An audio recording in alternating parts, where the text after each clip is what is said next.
आज का हमारा टॉपिक है कोऑर्डिनेशन बॉन्ड।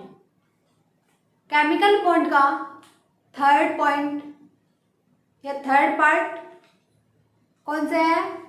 उपसहसंयोजक बंध या जिसको बोलते हैं कोऑर्डिनेशन बॉन्ड। सबसे पहले ये देखेंगे कि कोऑर्डिनेशन बॉन्ड बनता कैसे है, उसके बाद ये देखेंगे कि कोऑर्डिनेशन बॉन्ड की प्रॉपर्टीज क्या क्या है। ठीक है, देखो कोऑर्डिनेशन बॉन्ड क्या होता है। एक ही परमाणु द्वारा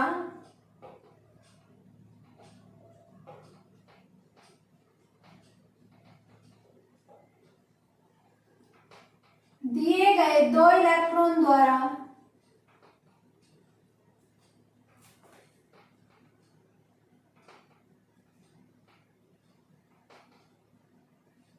दिए गए दो इलेक्ट्रॉनों बोल दो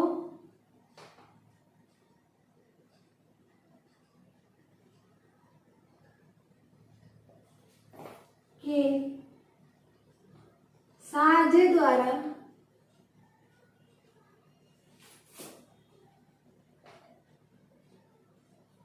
जो बंध बनता है या बॉन्ड बनता है उसको क्या बोलते हैं?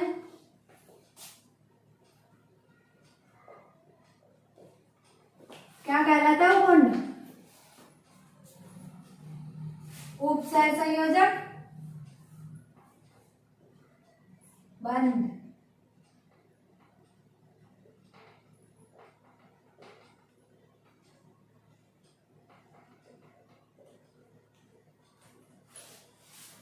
बंध कहलाता है।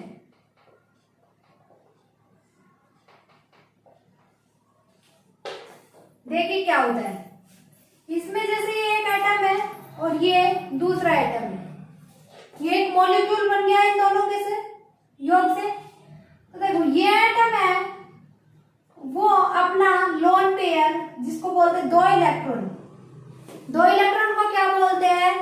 या तो दो इलेक्ट्रॉन बोल दो या बोल दो एक लोन पेयर। मतलब इस इलेक्ट्रॉन को एकाकी युग्म भी बोलते हैं। ठीक है, एकाकी युग्म या लोन पेयर, कुछ भी बोल दीजिए। ठीक है, ये अपने दो इलेक्ट्रॉन ये इसको दान कर देगा।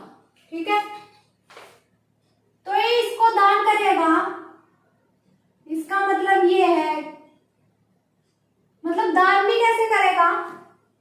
ये पूर्ण रूप से इसको दान नहीं करेगा। मतलब ये नहीं होगा कि इसको दान कर दिया तो इस पे प्लस चार्ज आ गया और इस पे माइनस चार्ज आ गया। दान तो कौन करता है? कौन से परमाणु करते हैं? Metallic atom. तो यहाँ पे ये दोनों अधातु होते हैं। पहली बात ये, दोनों कैसे होते हैं? अधातु। अब देखो अधातु होते हैं और दो अधातुओं के बीच में कौन सा बॉन्ड बनता है? हम पहले पढ़ चुके, कौन सा बॉन्ड बनता है? सहसंयोजक बंध या कोवेलेंट बॉन्ड, वो बनता है। अब देखो इसमें है ये उपसहसंयोजक, ये सहसंयोजक तो ये बंध आ गया, कोवेलेंट बॉन्ड हो गया। तो कोवेलेंट बॉन्ड किसके किसके बीच में होता है? अधातु और अधातु के बीच में। तो इसका मतलब जो उपसहसंयोजक बंध में जो एटम होंगे वो दोनों एटम कैसे होंगे? अधातु। क्लियर? दूसरा देखिए, सहसंयोजक यौगिक है वो अपने आयन बना रहा था, मतलब एक इलेक्ट्रॉन, मतलब एक एटम अपने इलेक्ट्रॉन दूसरे एटम को प्रदान कर रहा था? नहीं, ऐसा नहीं था। उसमें दोनों परमाणु अपने अपने एक एक इलेक्ट्रॉन या दो दो इलेक्ट्रॉनों का, मतलब बराबर बराबर इलेक्ट्रॉनों का क्या कर रहे थे? साझा कर रहे थे। मतलब इसने दो इलेक्ट्रॉन दिए तो इसने भी दो इलेक्ट्रॉन दिए और ये दो इलेक्ट्रॉन जैसे ऐसे पास में आ गए और ये इस वाले के में भी काउंट हो जाएंगे और इस वाले में भी काउंट हो जाएंगे। क्लियर? सहसंयोजक यौगिक यही था। तो उसमें ना तो कोई पॉजिटिव चार्ज बन रहा था और ना नेगेटिव चार्ज। एक ध्रुवीय सहसंयोजक यौगिक ऐसे थे जिनमें आंशिक रूप से प्लस चार्ज और माइनस चार्ज बन रहा था, लेकिन उसमें पूर्ण रूप से हम ये नहीं कह सकते कि उसमें ध्रुव बन रहे थे, या एक पॉजिटिव चार्ज आयन था और एक नेगेटिव चार्ज आयन था, ये नहीं कह सकते। ठीक है? तो उसी तरह ये अपना इलेक्ट्रॉन है जो लोन पेयर है, वो इसको देता नहीं है पूर्ण रूप से, इससे साझा कर लेता है। मतलब सहसंयोजक यौगिक में तो ये था कि ये धातु है, इसका भी एक इलेक्ट्रॉन होगा और इसका भी एक इलेक्ट्रॉन होगा, तो ये दोनों कैसे बना लेंगे? सहसंयोजक बन। लेकिन इसमें ये है कि इसके ही दोनों इलेक्ट्रॉन होंगे, इसका कोई इलेक्ट्रॉन नहीं होगा। ठीक है? ये कोई एटम है, ये कोई एटम है, इसका कोई इलेक्ट्रॉन नहीं है और इसके दो इलेक्ट्रॉन है। अब ये इस पे इसी से एक बंध बना देता है। अब इस बंध इलेक्ट्रॉनों पे इसका भी साझा होता है और इसका भी साझा होता है। इन इलेक्ट्रॉनों पे दोनों का बराबर साझा होता है, इसका भी बराबर साझा होता है और इसका भी साझा होता है। ठीक है?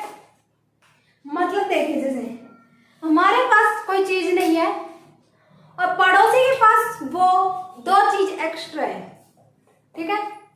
वो ये कहता है कि जब तुझे चाहिए वो चीज तो दोनों चीज तू ले लेना, और जब मुझे चाहिएगी तो दोनों चीज मैं रख लूंगा। लेकिन वो ये नहीं कहता कि एक चीज तू दे बदलेगी और एक चीज मैं दूंगा, तो दोनों का साझा नहीं करेंगे। मतलब दोनों मेरी चीज होंगी, लेकिन अपन दोनों उसमें साझा कर लेते हैं।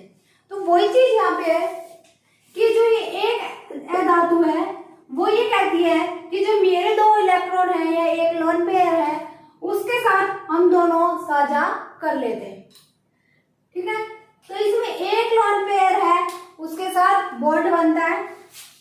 अब देखिए दूसरा क्या है यहाँ पे,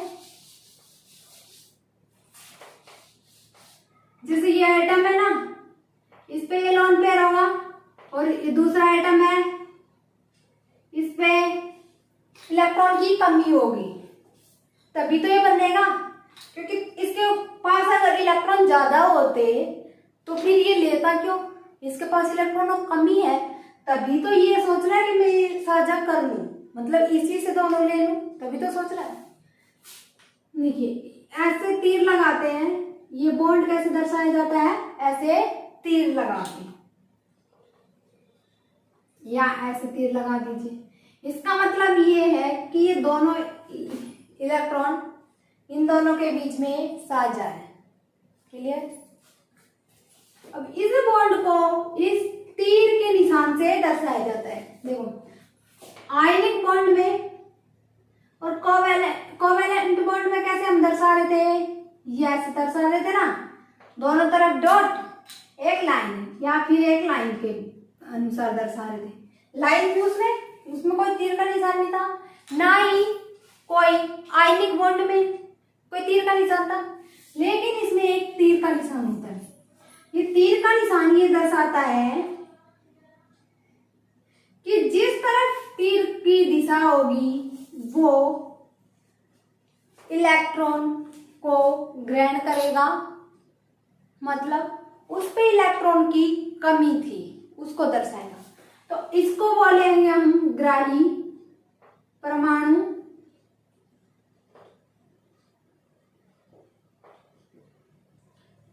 मतलब इसने ये इलेक्ट्रॉन साझा किया है, लेकिन इसके पास ये इलेक्ट्रॉन नहीं थे, इसने ये इलेक्ट्रॉन एक तरह से ले लिए। ठीक है? ये मान सकते हो। और ये है दाता परमाणु, क्योंकि इसने दोनों इलेक्ट्रॉन अपने साझा किए हैं। तो जिसके पास इलेक्ट्रॉन ज्यादा होंगे वो कैसा कहलाएगा? दाता परमाणु। ये डोनर बोल दो इसको, डोनर एटम हो जाएगा, और ये हो जाएगा एक्सेप्टर।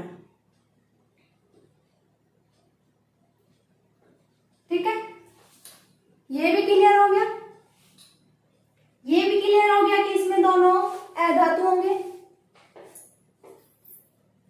अब तीसरा पॉइंट देखिए, ये है कोई अधातु,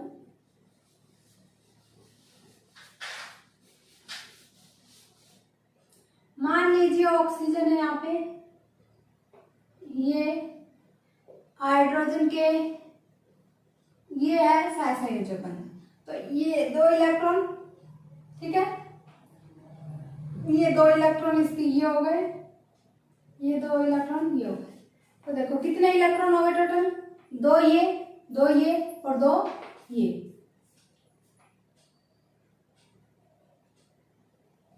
ज्यादा बना दिए, 1 इलेक्ट्रॉन ये होता है, 1 ये होता है हाइड्रोजन, ठीक है। ये अपना इससे साझा करेगा, ये इससे साझा करेगा, ठीक है।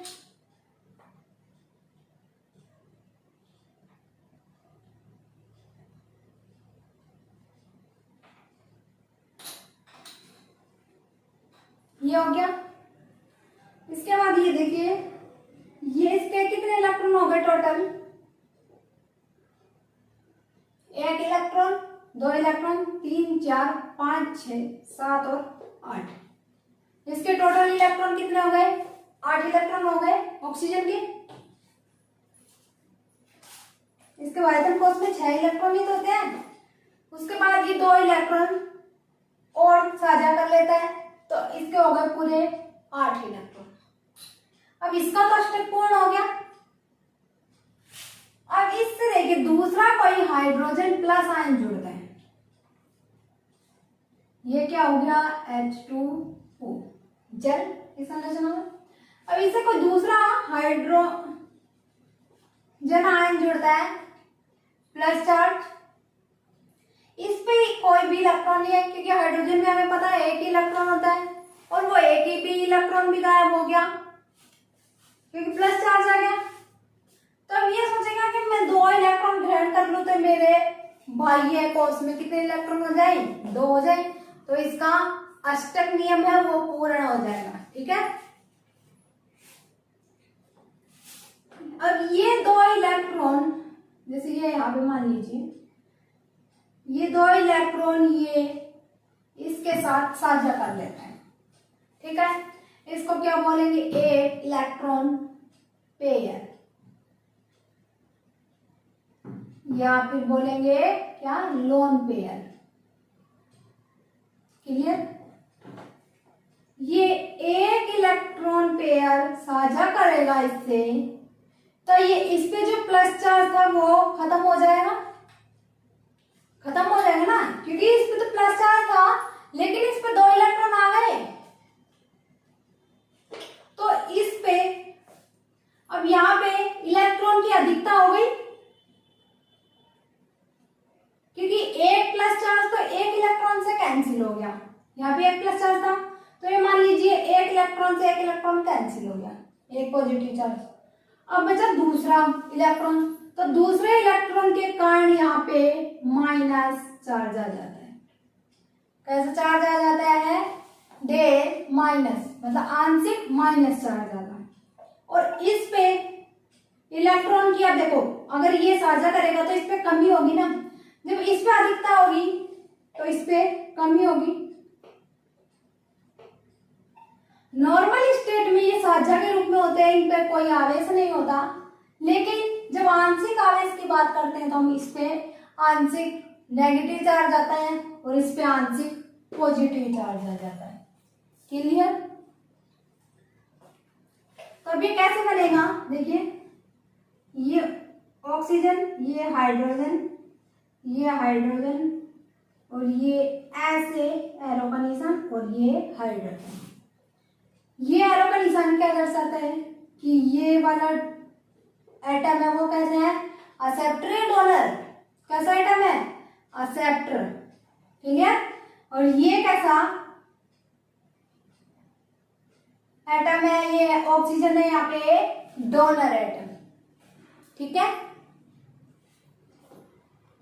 और इस कंप्लीट पे हो जाएगा फिर जो ये प्लस चार्ज था यहाँ पे वो इस कंप्लीट मॉलिक्यूल पे आ जाएगा।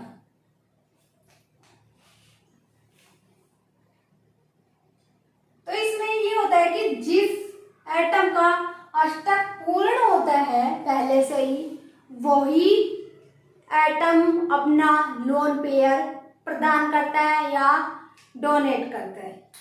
क्लियर? यहाँ पे ऑक्सीजन का अष्टक पूर्ण था तो भी तो इसने डोनेट किया। अगर इसके पास कमी होती तो ये कहाँ से दे देगा? अगर हमारे पास कुछ चीज की कमी है तो हम दूसरे को कहाँ से दे देंगे? वो कोई दूसरा ही हमें दे दे। लेकिन हमारे पास ज्यादा है कोई चीज तो हम दूसरे को दे सकते हैं ना। तो या फिर हमारे पास सफिशिएंट है कि हमारा काम चल जाएगा तो हम दूसरे के साथ साझा भी कर सकते हैं। तो वही चीजें यहाँ पे है कि जिसका अष्टक पूर्ण होता है वही अपना इलेक्ट्रॉन पेयर दूसरे एटम के साथ साझा करते हैं। क्लियर? अब ये देखिए, ये कैसा एटम है यहाँ पे? अधातु। और ये भी कैसा है? अधातु। अब इसमें ध्रुव नहीं बनते, पूर्ण रूप से ध्रुव नहीं बनते। ये एक तरह से जैसे सहसंयोजक यौगिक में, ध्रुवीय सहसंयोजक में क्या हुआ था कि आंशिक माइनस चार्ज था, जैसे इसमें आंशिक माइनस चार्ज हो गया और इसमें आंशिक प्लस चार्ज हो गया। ऐसे ही ध्रुवीय सहसंयोजक यौगिक में भी यही था कि आंशिक प्लस चार्ज और आंशिक माइनस चार्ज बन रहा था। लेकिन ये कंप्लीटली हम ये नहीं कह सकते कि इसमें प्लस चार्ज और इस पे माइनस चार्ज है। क्लियर? क्योंकि ये आंशिक रूप से होता है।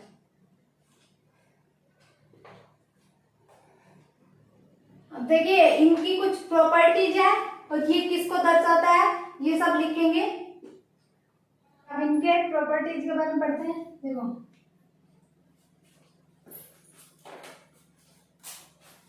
फर्स्ट नंबर का पॉइंट है, साझे के इलेक्ट्रॉन देने वाला परमाणु दाता परमाणु वह बिना इलेक्ट्रॉन दिए इलेक्ट्रॉन युग्म साझा करने वाला परमाणु क्या कहलाता है? ग्राही परमाणु कहलाता है। ठीक है? दो नंबर क्या है? इस पद को, इस निशान, ये निशान किसका है? तीर का निशान द्वारा दर्शाया जाता है। और ये तीर का निशान ऐसे यहाँ पे ग्राही परमाणु होता है और यहाँ पे होता है दाता परमाणु। क्लियर? उसके आगे आता है थर्ड नंबर का पॉइंट, इलेक्ट्रॉन पेयर दान करने वाला दाता और कहलाता है। आपको पता है दाता पर आंशिक प्लस, जिसको ऐसे लिखते हैं। ठीक है? जैसे फिर ऐसे लिख दिया डेल प्लस, आंशिक प्लस चार्ज वह ग्राही पर आंशिक माइनस आवेश स्थापित या हो जाता है या आंशिक आवेश आ जाते हैं। मतलब जब ये बॉन्ड बनाएंगे, बॉन्ड बनाने से पहले तो जो इलेक्ट्रॉन दाता परमाणु होता है उसका अष्टक पूर्ण होता है, उस पर कोई चार्ज नहीं होता, या अगर चार्ज भी होगा तो कैसा चार्ज होगा? माइनस का चार्ज। और जो इलेक्ट्रॉन ग्राही परमाणु होता है उस पर कैसा चार्ज होता है? प्लस का चार्ज। ठीक है? क्योंकि उस पर इलेक्ट्रॉन की हमेशा कमी मिलती है तो उस पर हमेशा प्लस का चार्ज मिलेगा। जैसे देखो ये है दाता, ये है ग्राही। जब इन पे कोई बॉन्ड नहीं होता तो पहले तो इस पे प्लस होता है, इस पे या तो माइनस होगा या कैसा होगा? जीरो। ठीक है? लेकिन जब ये बॉन्ड बना लेंगे, ऐसे बॉन्ड बना लेंगे, उपसंयोजक बॉन्ड बना लेंगे, तो उस पे यहाँ पे आ जाएगा माइनस, डेल माइनस, और यहाँ पे आ जाएगा डेल प्लस। क्योंकि अभी मैंने थोड़ी देर पहले बताया था कि जो धाता परमाणु होता है वो अपना इलेक्ट्रॉन पेयर इसको साझा करने के लिए दे देता है। मतलब इस पे अगर ये जब इन इलेक्ट्रॉनों का अपना यूज मिलेगा तो इस पे आंशिक धनावेश हो जाएगा, क्योंकि इस पे आंशिक रूप से कमी हो जाएगी ना इलेक्ट्रॉनों की, तो इस पे आंशिक प्लस चार्ज हो जाएगा और इस पे आंशिक माइनस चार्ज हो गया। क्लियर? इसको डेल प्लस और इसको बोलता है डेल माइनस। उसके आगे देखिए पॉइंट, इसका एग्जाम्पल है H3O प्लस NH4 प्लस, इसको हाइड्रोनियम आयन बोलते हैं और इसको बोलते हैं अमोनियम आयन।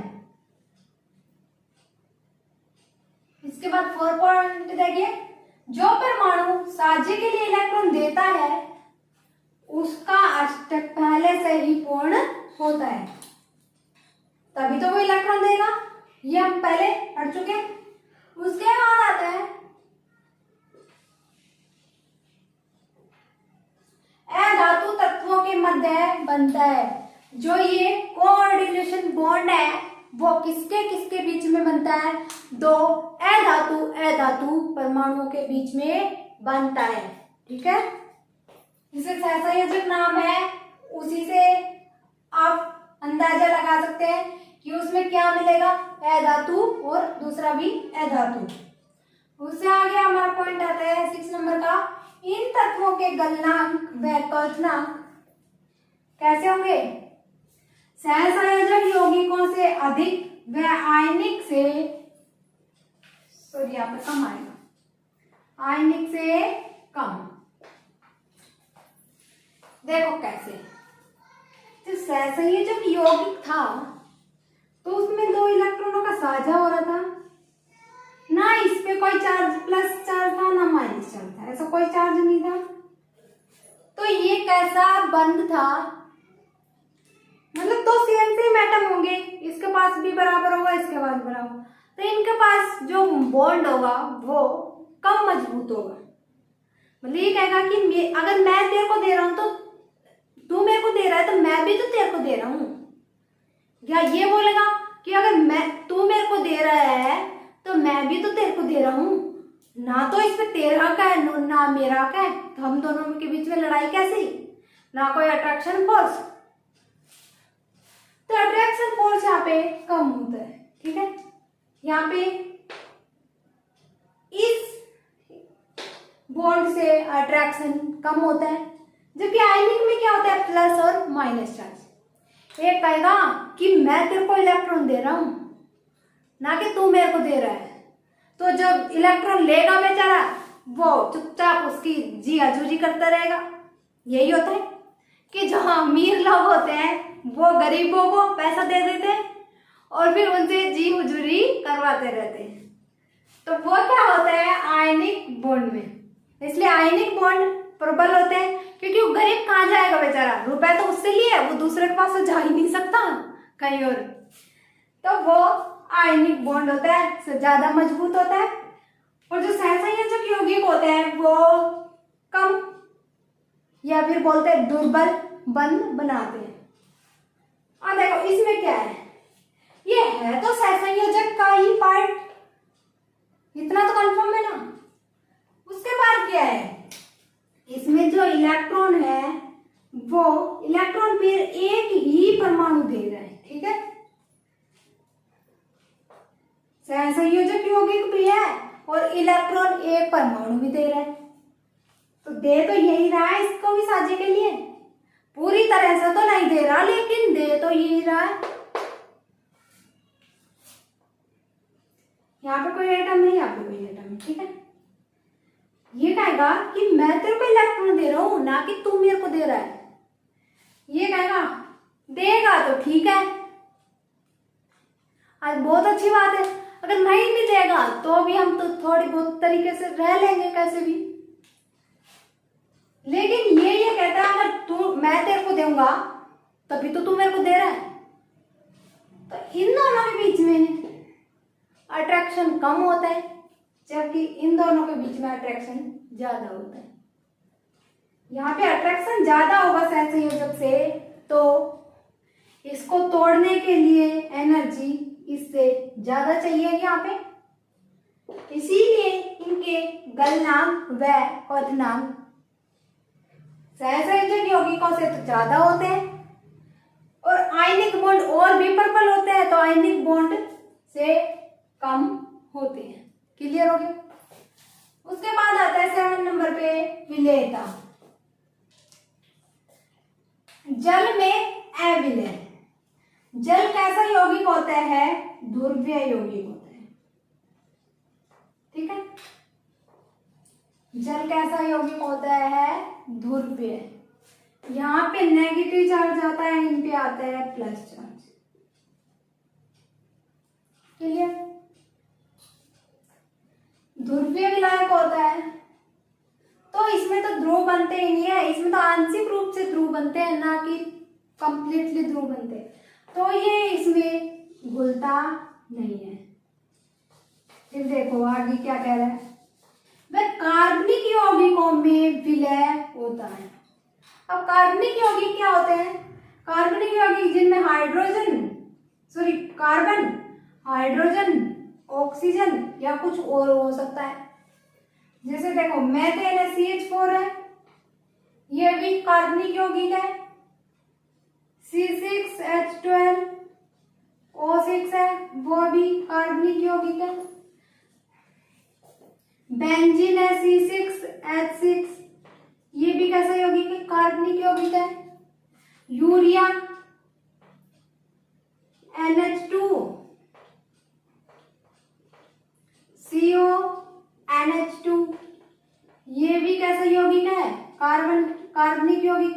इसमें ये कार्बन रहा, ये हाइड्रोजन रहे, ये ऑक्सीजन रहा और ये अलग परमाणु रहे, तो ये कैसे यौगिक है? कार्बनिक यौगिक। अब कार्बनिक यौगिक में जब कार्बन होता है तो वो इलेक्ट्रॉनों का साझा करता है, मतलब वहां पे बनाता है वो सहसंयोजक यौगिक। क्लियर? अभी जब ये सहसंयोजक यौगिक के पार्ट है, मतलब इनमें कोई ध्रुव नहीं बनता और उपसहसंयोजक यौगिक में भी कोई ध्रुव नहीं बनता, ये भी सहसंयोजक के यौगिक है, तो ये सहसंयोजक का ये सहसंयोजक के तो ये आपस में अपनी प्रवृत्ति के में ही मिलना चाहिए।